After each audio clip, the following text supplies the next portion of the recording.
안녕하세요. 저는 춘천 한마음교회에서 온 오혜진입니다. 아직은 어려 보이는 제가 이 자리에 왜 나오게 되었는지 궁금하실 텐데요. 저는 부활하신 예수님을 믿기 전에 동성애자였습니다.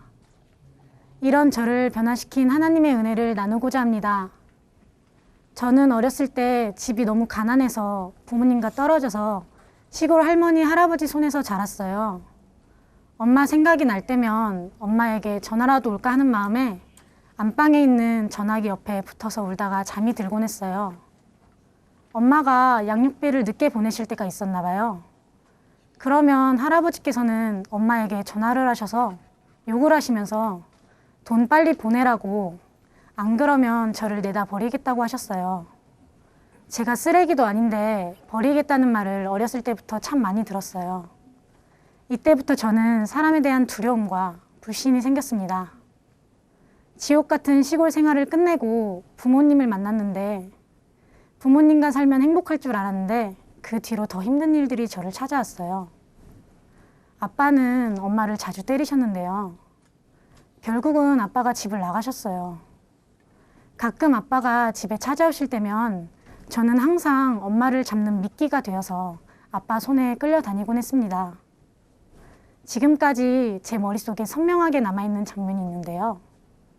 제가 초등학교 2학년 때 아빠랑 엄마랑 심하게 다투시다가 갑자기 아빠가 엄마를 문 쪽으로 밀어놓고 식칼을 꺼내와서 엄마 머리를 내려 찍으셨어요. 다행히 저랑 동생이 아빠 다리를 잡아서 칼이 엄마 머리를 빗나가서 방 문짝에 꽂혔습니다. 그때마다 그 후로 저는 그 방 문짝을 볼 때마다 칼자국보다 더 깊은 상처가 제 마음에 새겨졌어요. 사랑이 너무 그리웠는데 제 마음에는 깊은 상처만 남았습니다. 가족에게서조차 사랑과 관심을 받지 못하면서 자랐던 저는 누구 앞에 서든지 저라는 존재가 드러나는 것이 너무 두렵고 싫었어요. 저는 너무 더럽고 쓸모없는 사람이라 아무도 저를 좋아해주지 않을 거라는 생각을 했었거든요. 항상 자신감이 없었고 제 자신이 너무 부끄러워서 사람들에게 잘 다가가지 못했어요. 그런데 초등학교 2학년 때 이상한 경험을 하게 되었어요. 여러 여자친구들 중에서 몇 사람이 제 눈에 탁탁 들어오는데 제 마음이 막 설레는 거예요. 왜 이러지? 이상하다고 생각을 했지만 그냥 넘어갔어요.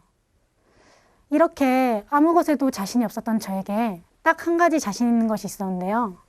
바로 운동이었어요. 지금 생각해보면 하나님께서 제가 하나님을 만날 수 있도록 주신 선물이라는 생각이 들어요. 저는 다른 아이들보다 유난히 운동을 잘했었는데요.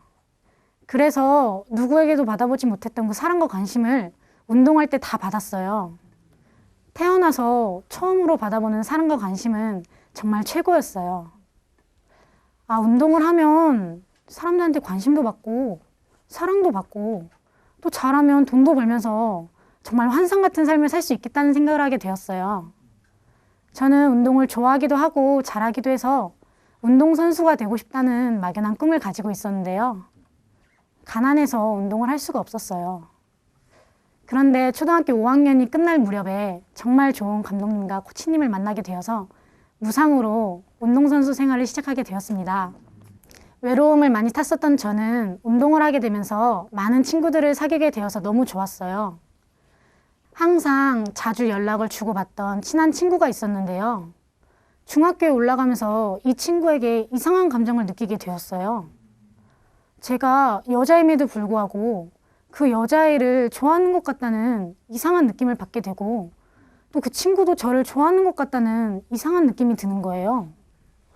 근데 여자가 여자를 좋아한다는 것은 있을 수 없는 일이기 때문에 저는 그냥 대수롭지 않게 넘겨버렸습니다. 중학교에 올라가면서 제 마음을 흔들었던 것이 있었는데요. 그건 머리를 짧게 자른 여자 친구들이었어요. 여잔데도 불구하고 머리를 짧게 자르고 남자처럼 멋있게 하고 다니는 것을 보면서 저도 불편하다는 핑계로 머리를 짧게 잘라버렸어요. 근데 머리를 짧게 자르고 나서부터 희한한 일이 생겼어요. 어디를 가든 귀여운 남자아이 같다고 하면서 시선을 집중받게 되는 거예요. 또 학교에서도 여자애들이 저보고 귀엽다고도 하고 멋있다고도 하면서 제 손도 잡고 팔짱도 끼고 과자도 사다 주고 직접 입에 넣어주기도 하고 편지도 써주고 학교가 끝나고 제가 운동하는 것을 보다가 집에 가고 저녁에 학교에 찾아오기도 했어요. 물론 연락도 계속 왔고요. 저는 남자애들보다 여자애들에게 인기가 많았었는데요. 여자애들은 남자 같은 제 모습을 참 좋아했어요. 그 중에서는 정말 저를 남자로 생각하고 접근하는 아이들도 있었어요. 처음에는 그냥 우정인 줄 알았는데 계속 연락을 하고 만나게 되다 보니까 친구로 대하는 게 아니라 이성을 대하듯이 말하고 행동하는 것을 보면서 아, 이건 우정이 아니라는 것을 알게 되었어요. 저도 처음에는 이상하다는 생각을 했었는데요. 이상하다는 생각보다는 사랑받고 싶은 마음이 컸기에 저도 여자가 점점 좋아졌습니다. 그렇게 시간이 지나면서 저는 외모와 행동과 생각이 자연스럽게 남자처럼 바뀌게 되었고 결국 동성애에 빠지게 되었습니다. 친하게 지내자는 문자가 관심이 있다 혹은 좋아한다라는 문자로 바뀌었고요. 하루에 몇 통씩 주고받던 문자가 어느새 보니까 한 달에 12,000통이 넘어가는 정도에 이르렀어요. 처음에는 연락만 했었는데 점점 관심이 생기고 좋아하게 되다 보니까 만나기도 했어요. 그러면서 절대로 가서는 안 되는 길로 가게 되었어요. 여자가 여자를 좋아한다는 것이 잘못된 것이라는 것을 알고 있었는데요. 저는 여자에게서 오는 쾌락이 더 좋았기 때문에 제게 그런 상식은 상관이 없었습니다. 저만 좋으면 그만이니까요. 이후로 저와 마음이 맞는 사람들을 만나게 되면서 동성애에 더 깊이 빠지게 되었어요. 제가 정말 좋아했던 여자아이가 있었는데요. 자주 연락을 주고받던 중에 그 여자아이도 저를 좋아한다는 것을 알게 되었어요. 그것을 계기로 서로의 마음을 확인하게 되었고 후로는 서로에게 절대 없어서는 안 될 존재가 되었어요. 저는 그 여자아이에게 제 모든 것을 다 줬어요. 한 번은 그 여자아이를 집에 데려와서 엄마에게 아는 동생이라고 소개를 시켜놓고 저녁 늦게까지 실컷 먹고 놀다가 같이 잠을 자게 되었어요.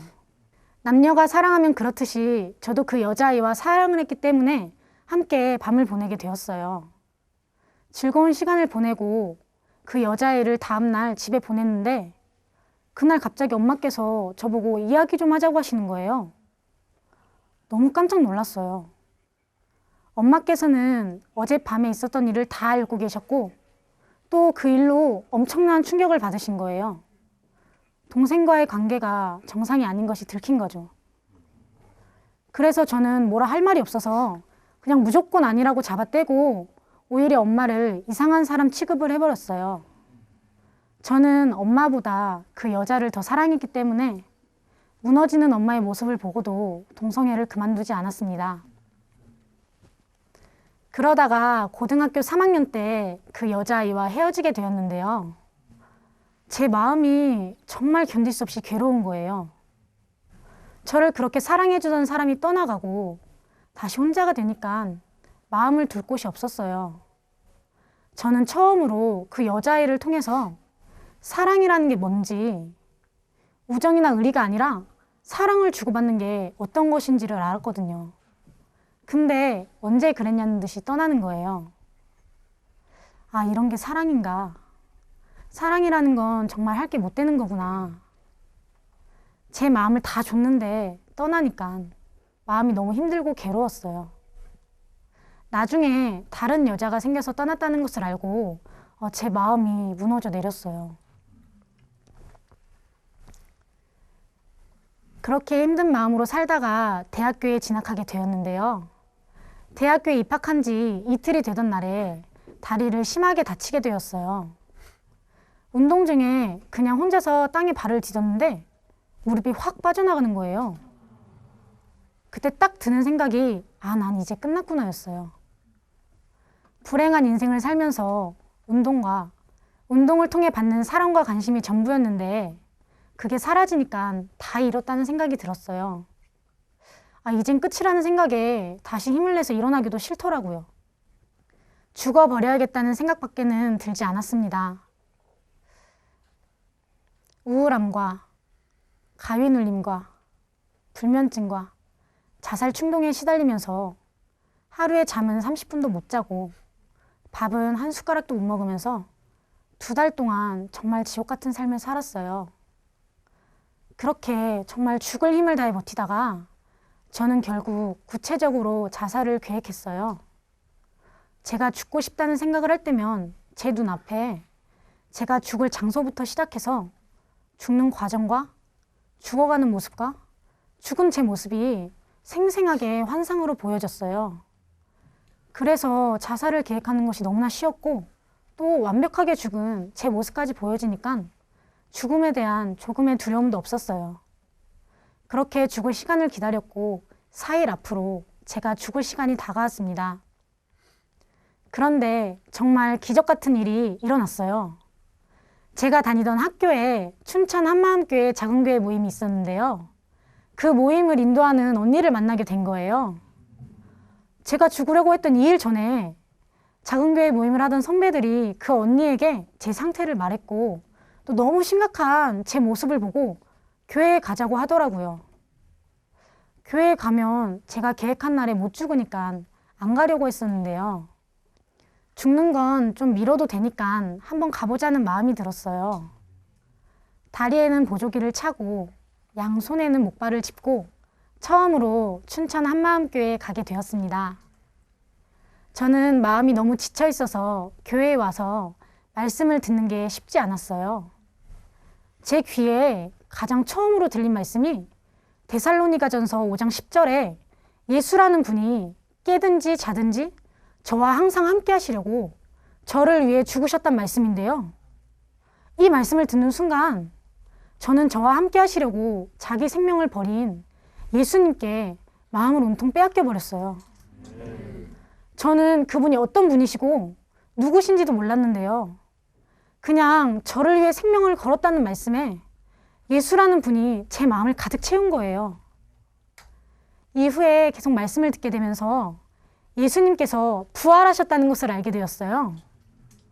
예수님이 부활하셨는데 이 부활하신 예수님이 창조주 하나님이라는 거예요. 저는 너무 큰 충격이었어요. 막연히 누군가가 날 위해 죽었다 이게 아니라 부활을 통해서 이 예수님이 하나님이신 것이 확증이 되면서 하나님께서 날 위해 죽으셨구나. 하나님의 사랑 앞에 그대로 무릎을 꿇어버렸습니다. 이런 분을 내가 믿지 않고 있었구나. 나를 위해 죽으시고 부활하신 예수님, 이분을 믿지 않고 내 마음대로 살았구나.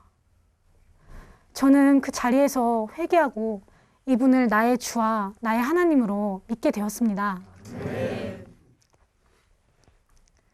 부활하신 예수님을 만나고 나서 나도 사도행전에 나오는 사도들처럼 예수님의 부활을 증거하다가 죽겠다고 하나님께 약속을 했어요.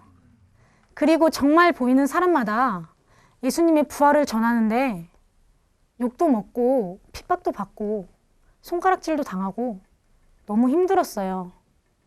혼자라는 생각이 들더라고요. 그렇게 힘들어서 울고 있을 때면 꼭 예수님이 생각이 나는 거예요. 예수님이 부활하셨지. 나와 지금 함께하고 계시지.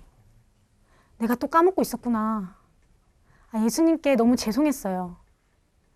저는 그렇게 힘든 일도 많았지만 저와 항상 함께 하시는 예수님이 너무 좋아서 매일 기쁘게 복음을 전하고 제자를 삼았습니다. 네. 그렇게 열심히 달려가던 중에 저를 다시 죽음으로 내모는 사건이 있었는데요.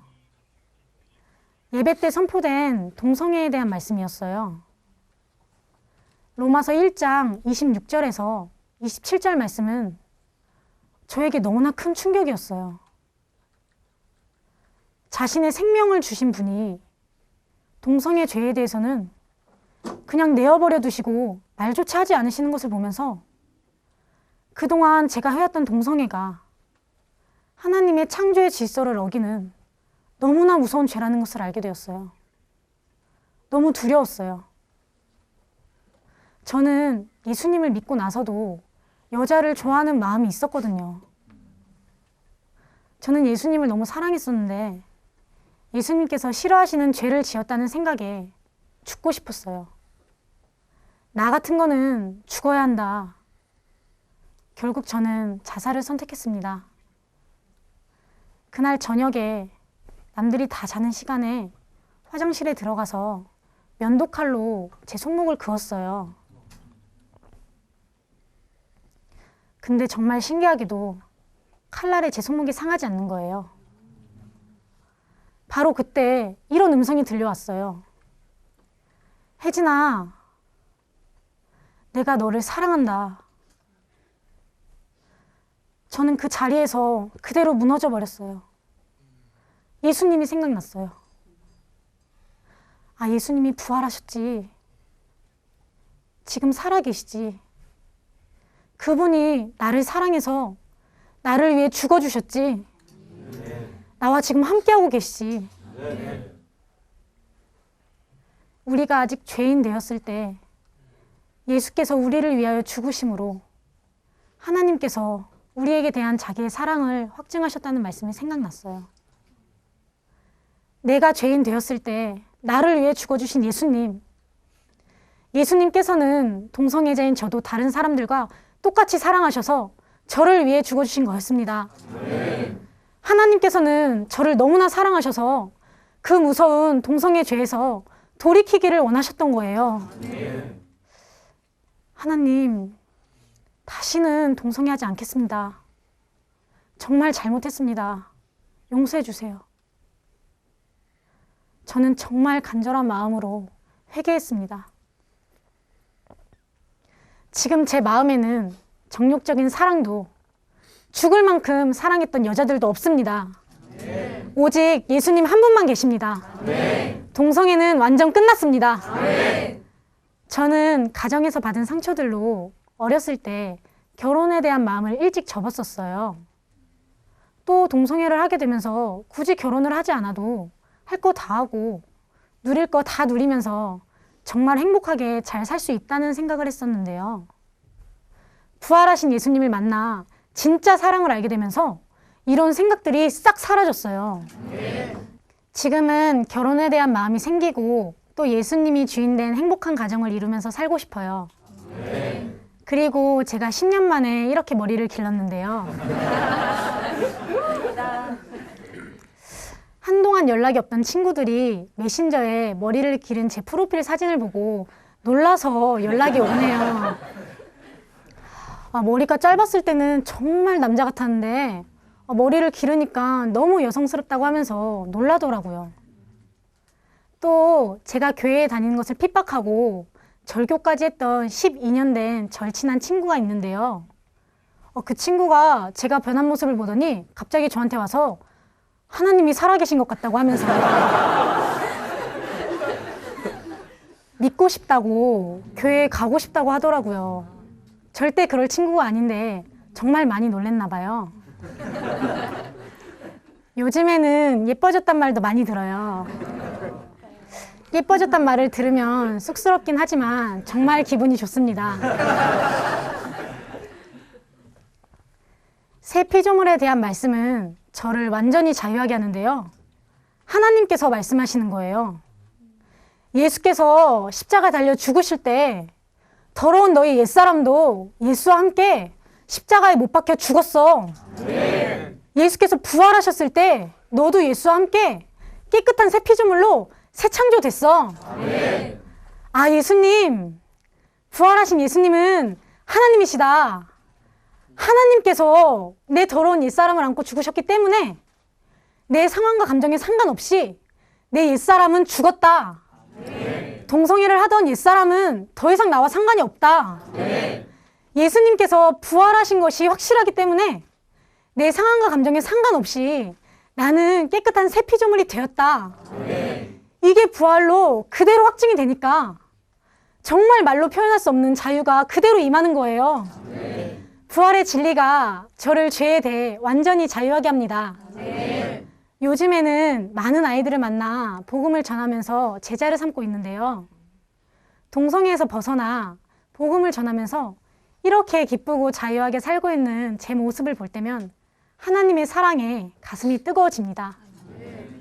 부활이라는 확실한 증거가 있기 때문에 모든 사람들이 비록 동성애자라고 할지라도 하나님의 사랑으로 진리 가운데 다 자유를 얻을 수 있습니다. 아멘. 복음이면 다 됩니다. 아멘.